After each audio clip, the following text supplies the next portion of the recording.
Hi everyone, welcome back to another episode of How to Fix Online. In this video, I'm going to show you how to fix FPS drop on Roblox. Watch the video till the end and don't forget to subscribe to our channel if you've not yet. Press the notification bell so that you'll never miss another upcoming upload from us.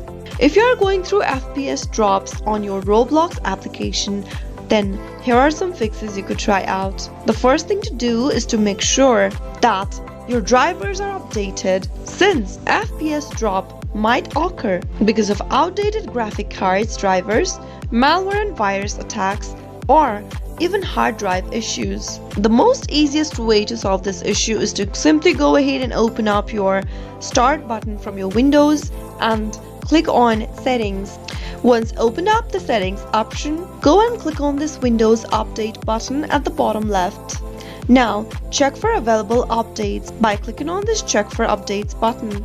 Always make sure to keep your Windows updated, since outdated version might be the main cause why you are not being able to operate your application properly on your Windows.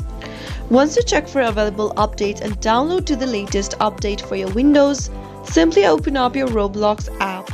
Log into your Roblox account if necessary, and once you are logged into your account, go ahead and join into a server. Here I'm gonna open up this game over here just to show it to you.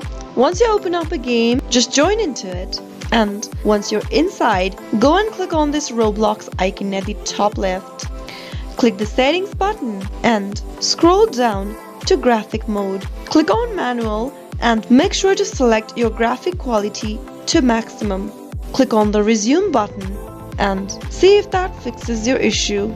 If that doesn't help, you can always try rebooting your device. Simply go ahead and click the Start button and click on this Power button. Click on Restart from the pop-up and reboot your system. Once you are back after reboot, click on the Roblox Player app and see if that fixes the issue by joining in a game.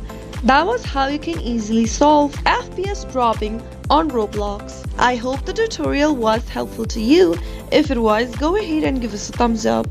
I'll be back soon with more videos like this. Thank you for watching.